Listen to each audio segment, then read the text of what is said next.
Нағыз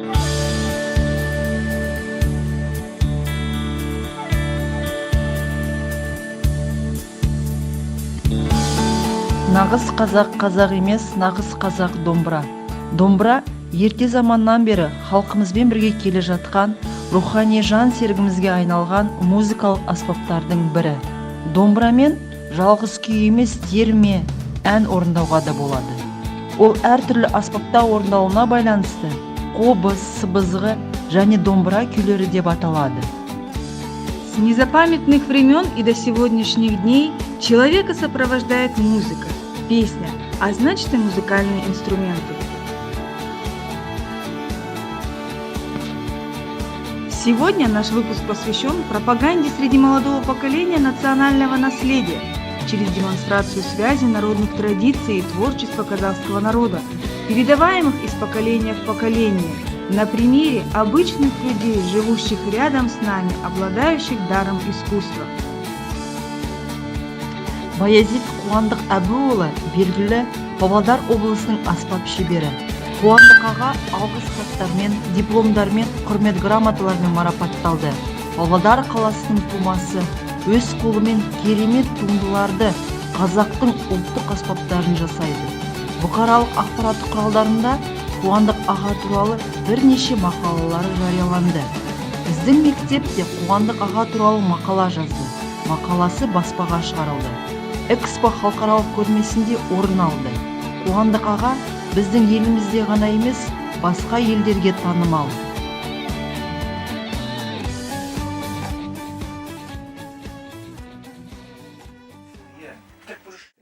Нағыз қазақ қазақ емес, нағыз қазақ домбыра демекші. Бүгін біз Павлодар облысының белгілі аспап шебері Қуандық Баязит ағамыздың шеберханасында қонақтамыз. Павлодар қаласының тумасы өзінің керемет туындыларының қазақтың ұлттық аспаптары жасайды. Сәлеметсіз бе, Қуандық? Сәлеметсіз. Бүгін біз қазақтың ұлттық аспабы арқылы үні шыққан сіздің шеберханаңызға қонаққа келгенімізге өте қуаныштымыз. Сіз қай жерде дүниеге келдіңіз? Қай жылы, қашан дүниеге келдіңіз? Мен осы Павлодар қаласында 1949 жылы 4 мамырда дүниеге келдім. Сосын Абай атындағы қазақ орта мектебін бітірдім 67 жылы. Содан кейін әскерде болдым. Әскерден кейін келіп темір жолда жұмыс істедім 40 жыл. Сол темір жолда істеп жүргенде осы ағашпенен бала кезімнен негізі ағаш жонып жүрдім. Сосын жұрт домбыра шертетін адамдар қолың іс біледі ғой, ағаш жонып жүрсің ғой, маған реставрация жасап жөндеп бер дейді. Мен жөндей алмаймын, қалай деп, бұл кезде енді шеберлер, білмеймін, мен естімедім қалада. Сосын жөндеп, артынан өзінің жасалу технологиясын көріп, үйреніп алдым да соны жасап кетті. Бірақ өзім шерте алмаймын соны. Содан кейін тапсырыстар көбейді, жақсы, мен оған қуаныштымын, қызығушылық болды. Кішкене совет өкіметінде сонша керек қылмап еді. Содан кейін 90 жылдары, 2000 жылдары жақсы тапсырыстар болды, қызығушылық көп болды. Солай үйреніп кеттім мен. Негізі атам қол іс білуші, темірден де, ағаштан да.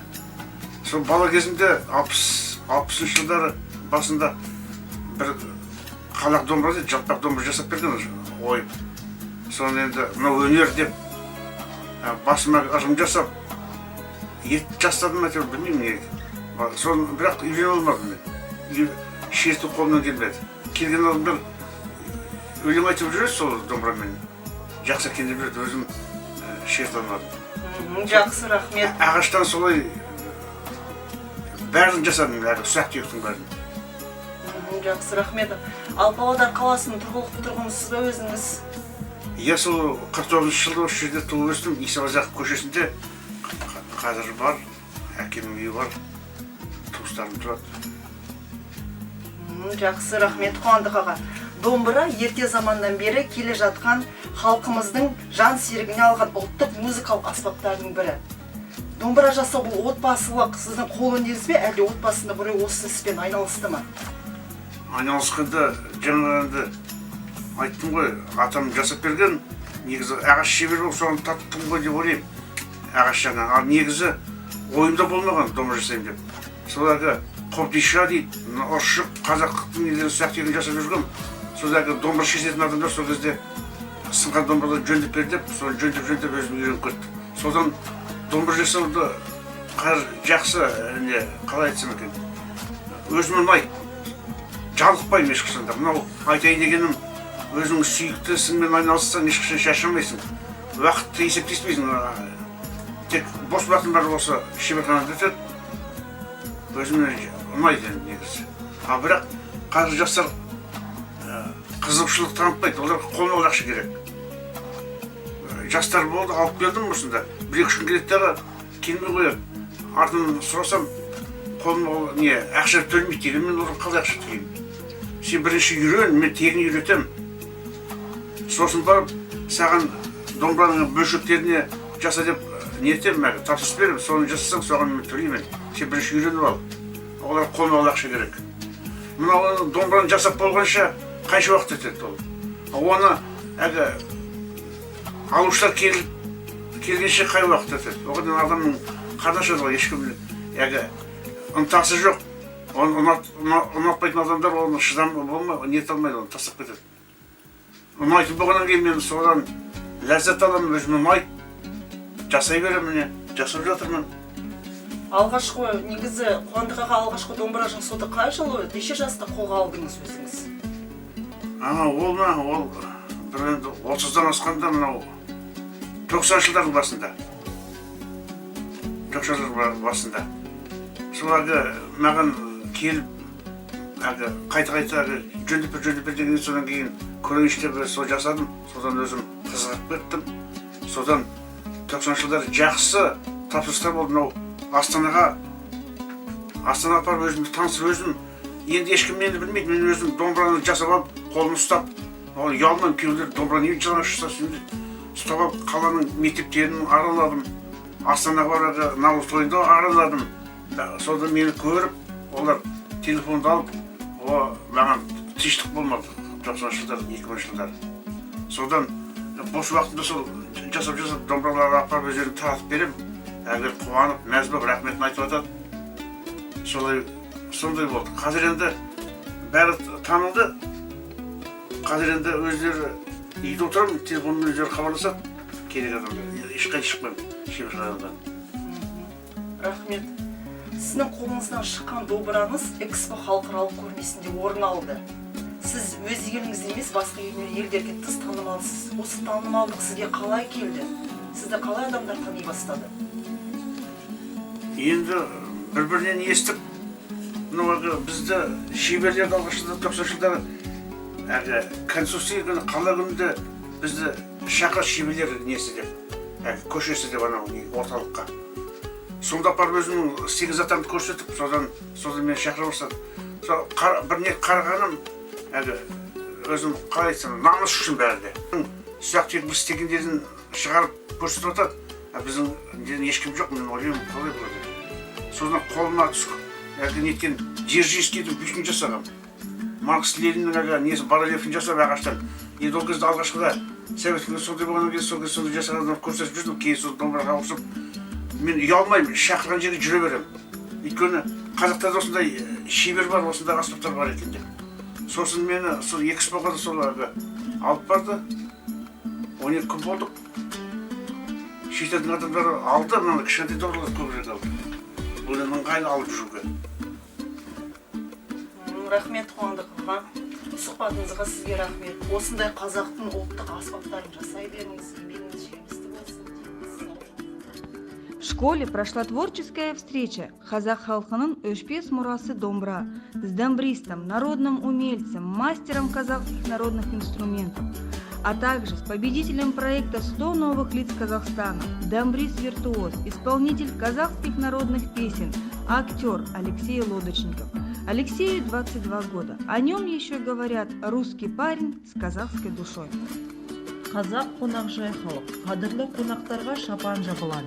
Қонақжайлықты білдіретін бұл салт әлі күнге дейін сақталған.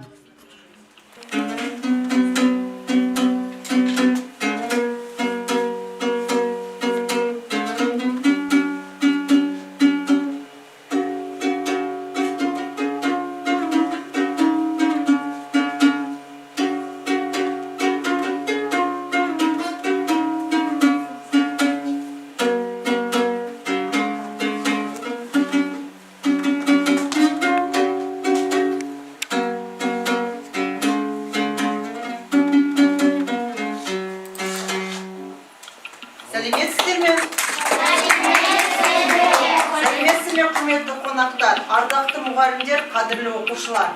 Нағыз қазақ емес, нағыз қазақ домбыра демекші. Бүгінгі қазақ халқының өшпес мұрасы домбыра атты шығармашылық кездесуімізге қош келдіңіздер. Добрый день, дорогие друзья, гости! С незапамятных времен и до сегодняшних дней человека всегда сопровождает песня, музыка, а значит и народные музыкальные инструменты.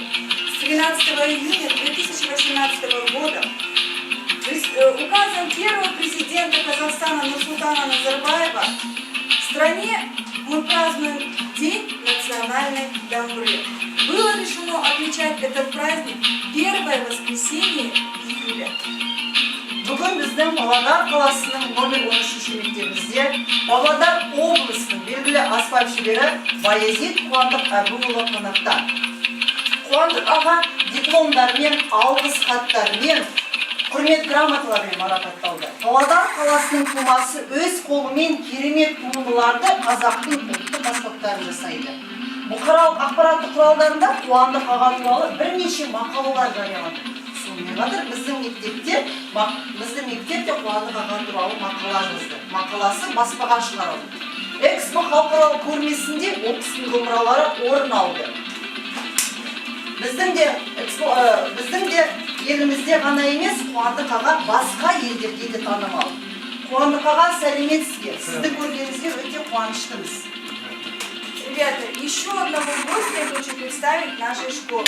Это победитель проекта «100 новых лиц Казахстана», домбрист, виртуоз, пишет песни, исполнитель казахских народных песен, актер, принимает участие в съемках телевизионного сериала Алексей Лодочников.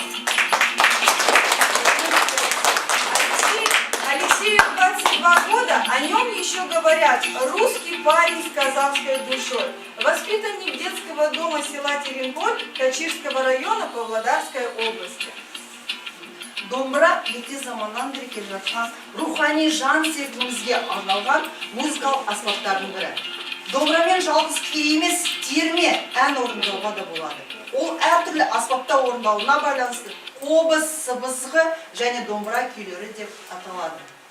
В древности музыкальное искусство глубоко почиталось.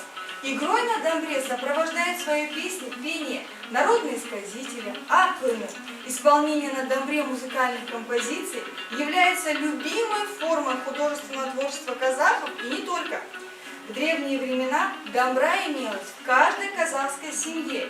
Ее мастерили самые искусные ремесленники аула. Шынында да, әрбір іс әкеден ұлға беріледі. Кейде бір құралды жасау үшін бірнеше жылдар өтеді. Қуандық аға бір домбыраны дайындау үшін қанша уақыт? Қаман қайшы екен, әйтеуір 2 жұмада енді толық жасап бітіруге басынан аяғына дейін жұмысы көп. Жақсы, рахмет сізге. Сейчас, по словам мастера Қуандық Әбуұлы, на изготовление одной домбры может уйти от 2 недель до нескольких месяцев. Все зависит от материалов и желания самого заказчика. Қуандық аға, сіз осы 2000-нан астам домбыра дайындағаныңызды білеміз. Және осы домбыра жасаудағы сапа мен жылдамдық өзіңіз қалай ойлайсыз, неге байланысты? Енді сапасы енді оның ағашқа да байланысты. Енді жылдамдық енді бірден келе қоймайды, уақыт өте келе тәжірибе артылы келеді. Жақсы, рахмет сізге. За всю жизнь мастер изготовил несчетное количество музыкального инструмента, которые разлетелись по всему Казахстану и не только за его пределами. Одно из немаловажных требований мастера является желание возродить славу народных инструментов и чтобы наследие предков сохранялось на века. Қуандық аға, сіз ең бірінші домбыраңызды неше жасыңызда жасадыңыз? Қазақтың күйлерінің бәрін тыңдай беремін, радиодан естимін. Сарыарқа оның ішінде жақсы нәрсе. Қазақтың әлі әнұранысы гимн сияқты. Сосын Домбыраны неше жасыңызда жасадыңыз? Домбыра. Ең бірінші домбыраңызды. Енді ол домбыра жасағанда ойда болған жоқ, мен жасаймын деп ойлаған жоқ негізі. Бала кезімнен ағашты неше түрлі ұлттық ұршық дейді, бесік дейді, соларды ағаштарды жасап жүрдім. Сосын жасағанда бір 80-інші жылдардың ортасында аяғына тұрған. Темір жолды істеп жүрдім мен негізі. Босылақ тосымен айналысқан кейбір жерлер келмеді анау. Бірақ мен айттым, маған ренжімей, маған дұрысын айтыңыздар деп, солардың несін айтқан қателіктерін бәрін үйге келіп қайтадан жуанып. Иә, жаңағы сіздің алдыңызда тұрған көріп отырмын, иә, домбыра. Енді мынау үлкен домбыраларды жасағаннан кейін осылай жасаймын. Бұны енді анау тұсаукесерге алады, сүндет тойына алады, балалардың туған күніне. Сосын бір алдыңғы жылыма бір адам хабарласып, маған неше 10 шақты осында кішкентай домбыра керек еді. Өйткені балам домбыра күні немеремнің туған күні өтті. Соны ырымдап сол алып, сол кісілерді таратамын дейді. Кішкентай. Үлкен домбыра да осындай жолмен жасалады. Мынаны ағашты сулап иіп, сосын осылай келтіру керек мынаның бәрін түгел. Төзім керек. Рахмет. Алексей, во время встречи у первого президента страны Нурсултана Назарбаева с общественностью Павлодарской области ты сделал президенту необычный сюрприз. Сыграл на домбре знаменитое произведение Балқадиша и рассказал главе государства о своей давней мечте. Внимание на экран, ребят. Аса құрметті елбасы, менің есімім Лодочников Алексей. Мен тағдырдың жазуымен Қашыр аудандық балалар үйінде тәрбиелендім. Сіз мен сияқты мыңдаған балаға әке орнына әке болып келесіз. Әр баланың аңсаған арманы болады, ал менің арманым бүгін орындалды. Бұл сізбен кездесу. Ты проявил интерес к музыке. Я знаю тебя практически, наверное, с раннего детства, да? И у тебя в комнате всегда была домбра. Цитирую твои слова. Домбра – это мой самый близкий друг. Когда у тебя появилась твоя первая домбра? Первая домбра у меня появилась лет 15 или 14, именно своя личная. Так получилось, что меня позвали на какое-то торжество, я там спел и заработал свои первые деньги и купил на эти деньги домбру. Это моя была первая личная домбра. Хорошо, спасибо. А ты можешь исполнить для наших гостей, для наших ребят какое-нибудь произведение?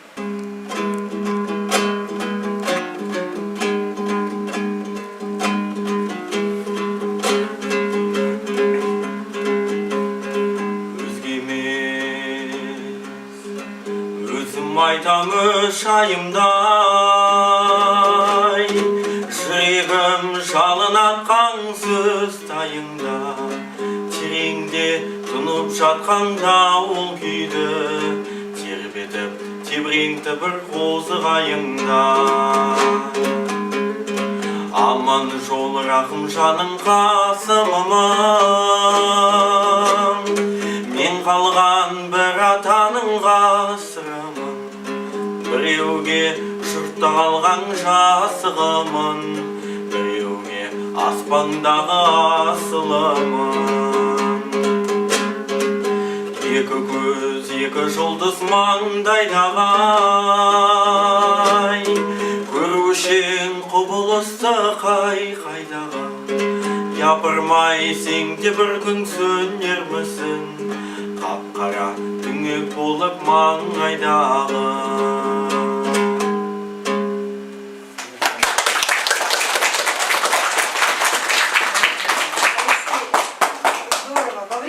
С Ельбасе он также оценил твою виртуозную игру на домбре и похвалил за отличное знание государственного языка. Еще мы знаем, что ты был на одной сцене со звездой мирового масштаба Димашем Құдайбергеновым. Алексей, Ирбис телеарнасында арманым Димаш Құдайбергенім бір сахнада ән шығау деп айтқан болатынсың. Сенің арманың орындалды. Кәне, экранға назар аударайық. Туған жер, Ақсатау кемел ауылдардан туған жер, байтақ қалыңдағанда мамадардың туған ел, көк аспаным сәжәләу көк байрам. Алексей Лодочников исполняет много красивых песен. «Балқадиша» – одна из самых мощных и красивых песен казахского народа, которую исполнил Алексей вместе с Димашем Кудайбергеном и группой «Алау» на концерте, посвященному 25-й годовщине мира и согласия в Астане в 2016 году. Как минимум две твои мечты осуществились, да? Ты встретился с первым президентом, ты был на одной сцене со звездой мирового масштаба Димашем Кудайбергеновым. Что бы ты пожелал нашим ребятам для осуществления их мечты? Что им нужно, чего нужно достичь? Ну, для начала я бы хотел спросить, какая у вас мечта вот, у детей? Кем вы хотите быть в будущем? Что еще? Кем хотите быть? Футболистом. Тоже футболист? Балериной. Балерина. Потом? Полицией. Ух ты. Вот, чтобы стать футболистом, балериной, полицейским, нужно мечтать, сильно хотеть быть. Ну и не просто мечтать и хотеть, а делать для этого все возможное, учиться хорошо. Учиться? А, это же школа. Я подумал, детский сад. Вот. Уже будете учиться, получать хорошие знания, оценки, и в дальнейшем ваша мечта стать балериной, футболистом начнется сбываться, но чтобы она сбывалась, нужно трудиться. Слушать старших, слушать свой внутренний мир. Если твой внутренний мир подсказывает, что ты хочешь быть футболистом и тебе нужно побольше играть в футбол, общаться с футболистами именитыми, то нужно этого делать. Ребят, это песня о гостеприимстве казахского народа. Мы просим тебя исполнить эту песню в нашем зале. Это моя первая песня, которую я выучил. Поэтому с удовольствием.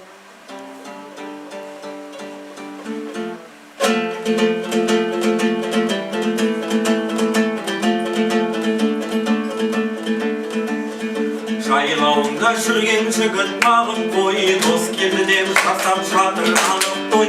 Алғашқы рет көріп тұрсың сен оны, нағыз қазағым міне анық қой. Сәйгүліктің күрігі жалы таралған, етұғын қазақ осы қараңдар. Қазақ осы күй шығарып ән салып, бар тартып қуға паралған. Қазақ осы аңғап тарқау жабусыз, қазақ осы аңғап дегіл көрсіз.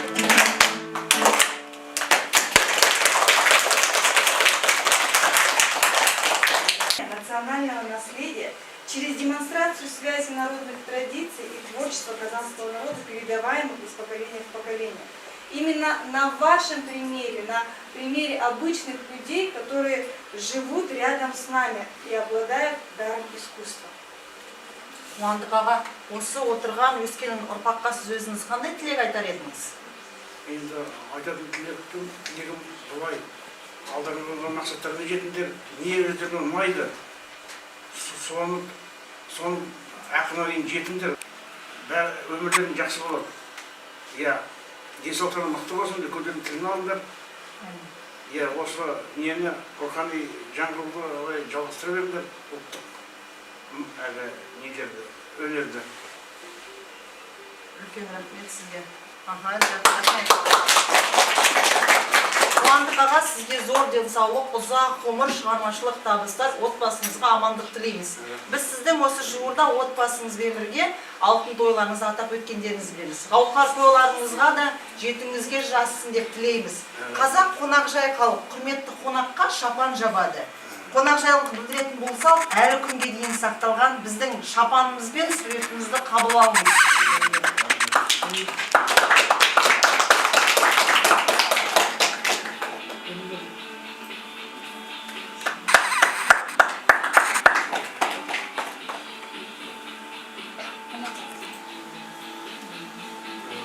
Қолпаштап қойып.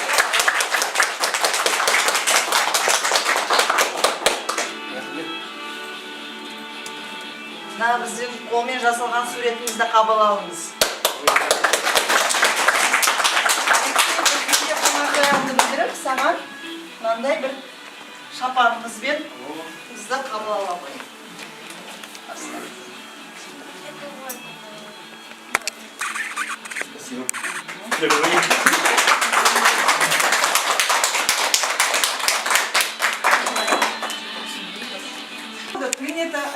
Шопан. Ты являешься почетным гостем в стенах нашей школы. Ну а тебе, Рустам, как юному дамбристу, начинающему дамбристу, мы желаем достигнуть высоких побед в твоем начинающем творчестве и перенять опыт наших гостей. Пусть сегодняшняя встреча для тебя будет знаковой. Желаем тебя в дальнейшем видеть с больших сцен, с мировых сцен. Ну и прими в подарок от нас вот такой вот ответ.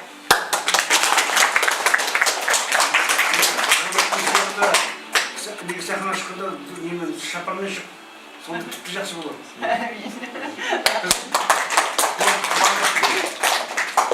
Сені қолдап отырамыз. Өнерің жоғарылай өрге бастың. Мына балаға да өнерің өрге бастың. Осы домбыраны жақсы шертеді екен. Сол жалғастыра бер. Бәрі жақсы болады.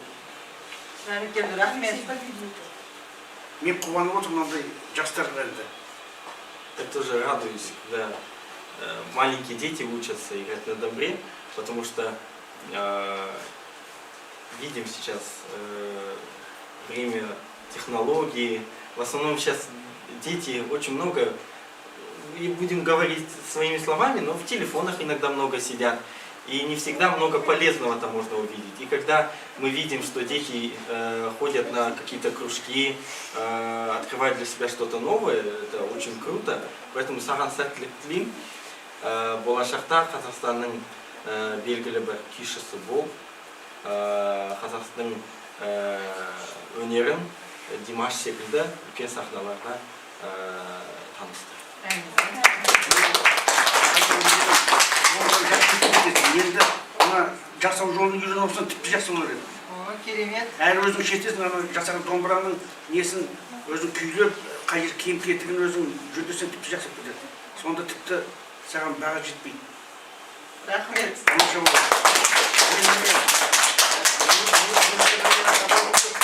Мен жай қолым ағаштан сыпыргеннен кейін өз бетіммен үйрендім, домбыраға жөндеп, сосын жасауды үйреніп кеттім. Ал енді ананы келтіп бір жерін білейін десем, біле алмаймын соны. Үйренуге болады дейді, бірақ енді уақыт жоқ оған, ыңғай тапсырыс береді маған. Ал енді келіп үйренем десең, мен көрсетем. Шеберханадан кейін Сайманға не керек бәрін көрсетем. Енді бүгіннен бастап сені шәкіртім деп есептеймін, өйткені қызығушылық осы уақытқа дейін ешкім бұлай үйретіп келіп жатқан жоқ. Келгендер бар, бірақ олар қиынсынып, жартылай тастап кетіп жарты жолдан. Арыстан, с сегодняшнего дня тебя Ондакаган приглашает к себе в мастерскую, и он будет обучать тебя именно искусству изготовления домбры ручным способом. Аяқталды, назарларыңызға рахмет.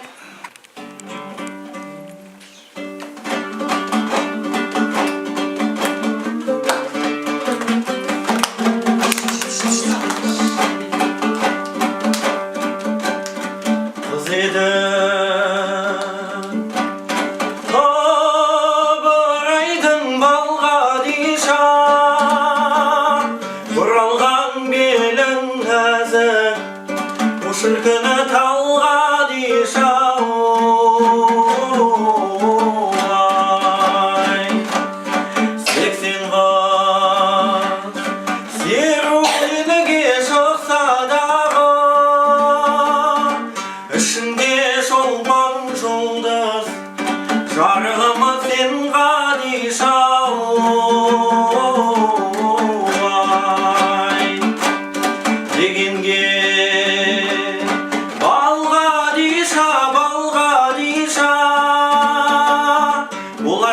қандай жанға шіркін-ай зарға дишау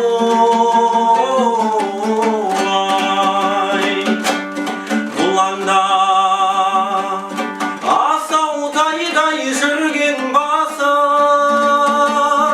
қаларсың қандай жанға шіркін-ай барға дишау